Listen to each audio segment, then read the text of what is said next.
Alyssa Orange joining us from Pig Trail Nation here on Halftime. Always appreciate your time on these Wednesdays and any other time I run into you, Alyssa. How are you? Thanks. I'm doing well, guys. Doing well. How are you? We're having fun. Maybe a little bit too much fun. Wednesday's my favorite day. We get to talk to Alyssa on Wednesdays. Oh, Yeah. Thanks, Matt. I'm headed out to my favorite city in the Matt, SEC. did you hear what Mike Irwin said about you on Ask Mike yesterday? I did not. Uh-oh. He said you're like, no, it was actually a good thing. He compared you to like Secretariat, that like you couldn't hold him back. You just got to let him go out there and race. That's what Coach Nutt used to say. You just got to get him to the starting line. Whatever you got to do, let's just make sure you get him there. Yeah, that's funny. Do you have to, Is it okay if I kick Matt in the sides a couple times to get him moving? Whoa! Well, Mike said that Secretariat didn't need a jockey. You could just put him out there and go, and he'd still win it. So. Yeah, Matt doesn't need me, that's for sure, for running fast or any other thing. Let's see here, Alyssa.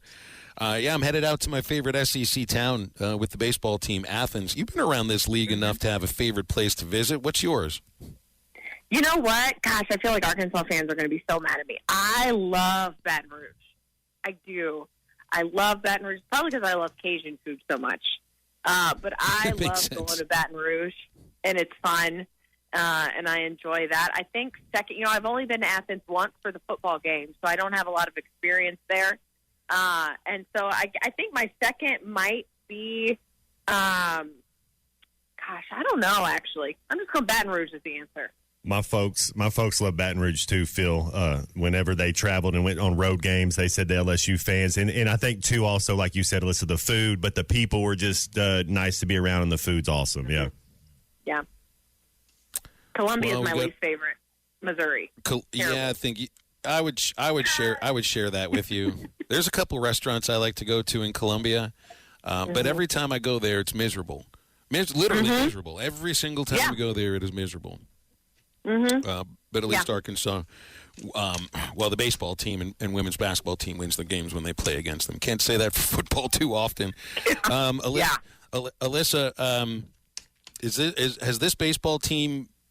Yeah, I don't think they've played their best yet, and I think that when they get Brady Tigert back, and if he's pitching like he can, because he's got a great arm, you get Jared Wagner back in like 3 weeks. I don't know. I mean, there's a little something to this team right now that's got a special feel to it. Yeah, it does, and I think it's just the way that the pieces have all kind of fallen together. This is a team that won their 30th game yesterday, Phil, and if you look at the season, like, this is also a team that could have lost a lot of games, but they found ways to win. And people right now, Mike Irwin talked about it yesterday. I know that Kendall Rogers wrote about it for D1 Baseball. This might be Dave Van Horn's best coaching job, with the way that the pieces are being moved around, how things are working in their favor, utilizing the right guys in the right situation, and then you just add back Jared Wagner. And again, this is a team where Jared Wagner hasn't been playing, and they're still able to sweep Tennessee and have some success with moving pieces around. And then you get back Brady Tigert possibly this weekend or the next weekend, and that's just going to make them better. And so you've got a baseball team that hopefully now is going to start to peak at the right time and make a run, but they're a lot of fun to watch. They have been. They really have been. They play with a great attitude. And, winning games will lead to a great attitude, but I think sometimes it starts with the attitude. And it seems from what Dave has talked about, and when I've been around the guys, they like each other. They kind of live clustered together. A good bunch of them live clustered together. There's a chemistry. Baseball chemistry is a little weird sometimes to, figure out, but it's there. I think it's there with this team. Yeah, and that goes back to what Dave said in his opening press conference before the season started, is the guys like each other. They're playing ping pong tournaments and they're hanging out. They want to be around each other. And some fans might say that as, that's kind of just coach talk. Every coach says that. No, Dave didn't say that last year, and I think that enough time has been removed where we can say last year there was some tension in that locker room, and it wasn't until the regionals that they finally started playing for each other because of some outside things that rallied them together. But up until then, they really didn't have a unified front. And this is a group of guys who just want to win for each other, who like playing with the guy beside them. know that they're good enough to win, and they're just having fun. And sometimes in sports you forget that, like, this is a game that is fun, and if you're playing with people you like to play with and the results are wins, it's a really good combination to have. Yeah, absolutely. Those are the teams that can be special. Alyssa, I want to get your thoughts on which I think he's going to be the starting power forward for the Arkansas Razorbacks next year, Jordan Walsh. What are your thoughts on him and this basketball team? Yeah, well, it's really nice that he finally explained to everybody what that video meant from Monday, because I had no idea. You can make an argument either way. I don't know what that was. It looked cool, though. It did look cool. It had the slow motion walker. It had no message. Didn't understand it. Yeah. I was like, you could have might as well just put it in hieroglyphics. No one knew what that meant. So we're going to declare, but leaving room for eligibility. I would love for him to come back. We've said it on this show before. He could learn so much and grow so much from some development with Eric Musselman in the basketball program, and then be a first-round draft pick, just like Jalen Williams is, because in my opinion, if he does get drafted, it's going to be second round, and you're probably going to go to the G League anyways, which is their developmental league. Why not do that developmentally here at Arkansas with the resources that they have here, which is basically like playing in a G League? NIL has a lot to do with that support and being financially supportive for these students to where they can stay in college and to continue to develop and not feel like they have to choose between being a college kid and making money. And I would love for him to come back. I don't know if he is, but I still think that's the best decision that he should make. Yeah, there's a couple players who've done this, Matt. They've declared for the draft, but have left maintain their eligibility. Devo is one of them. They've already reloaded the backcourt. So if you lose Devo, you got somebody to, theoretically take that place. He's not Mr. Razorback or anything like that. But you have a backcourt that's full. Right. With Walsh, we haven't brought in any forwards in this portal right now, and we're still waiting on Mekhi Mitchell. So we don't know what the situation is with him or the front court overall. So, there's a little imbalance here. And that's what I think is a little telling, is you're loading up a bunch of guards, and everyone's like, well, what about these forwards? But you know that you're getting Jalen Graham back. And so is Musk banking on Mekhi Mitchell coming back and then Jordan Walsh coming back and filling up the rest of the roster with things that he needs? And so, again, Eric knows exactly what he's doing back there with his chessboard in his office. And so even sometimes the moves that aren't being made tell the same story with the moves that are being made. Yeah, I think he's going to grow. I just think all his metrics are going to go up. No question about it. Did you see the Draymond Green step down, Alyssa? I don't know if have you been keeping up with NBA players? I did not see that. Mm-mm. I was just wondering your thoughts, because it looked like he was baiting it. Now he's got to miss a playoff game. He's not going to get to play in the playoff game. It's and we saw this. What was this, about 6 years ago with in Cleveland, when Cleveland came back when he got hurt? So I think the Warriors are done, but I didn't think there was any maliciousness there. I did not think he should be suspended for a game. Yeah. The NBA is so funny with stuff like that. You're dealing with so many personalities anyways. And now here we are, talking about getting rid of charges? What's going on? How can you get rid of charges? That's weird. Yeah. I don't know. It's so weird. Hasn't Jalen Williams taken his talents of charge taking in college ball to the NBA? Yeah, exactly. He retweeted an article about why NBA should get rid of the charges with just the straight face emoji. Is it just going to be like a no call, as long as they go straight up? I don't know. I don't see him doing. Yeah, that'd be weird. Yeah, no, it's kind of crazy. Turn basketball into a game of Red Rover. Why not? Let's have some fun. Right.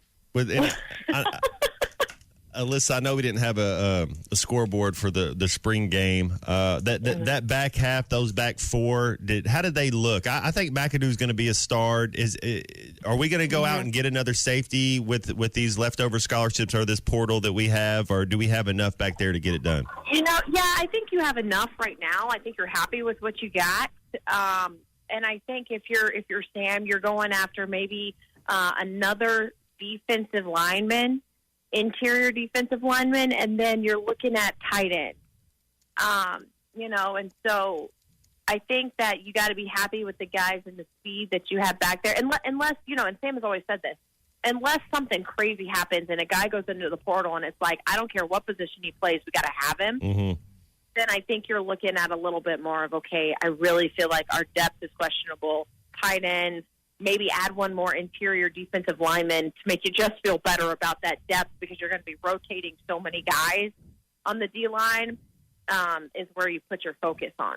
It does feel like a lot of scholarships to have available right now. Man, I'd be really combing through the Division II and the conferences that Arkansas State play in, looking for a strong safety, looking for a guy that you could offer. Because everybody wants to come play in the SEC. And I know that's kind of the new way. I don't know if Coach Pittman has as much because Musselman does that. That's what he's a big portal guy, and you would like to see kind of Pittman maybe kind of do some of that because there's some talent around there that could help us in that back end.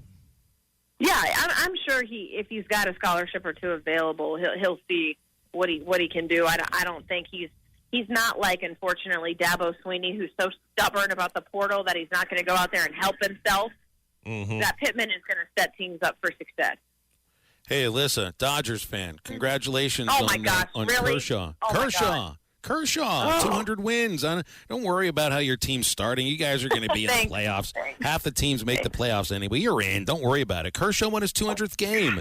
I'm a Clayton Kershaw fan. I loved it. I know. No, it was great, man.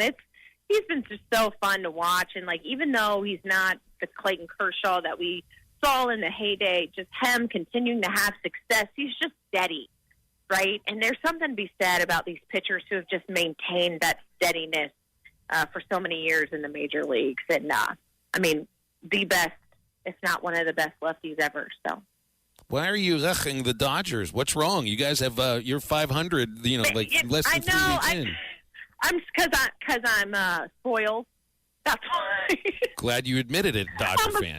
I'm a spoiled Dodgers fan who just can't handle, losing to the Cubs. Here's the deal. This is what I got. The Cubs come into Dodger Stadium. They win that series. Bellinger's with the Cubs now. My heart is broken and stomped on, and it just made it even worse because they won, and then they go to the Mets, and they lost that. And it's just like, I can't handle you guys. Like, what are we doing here?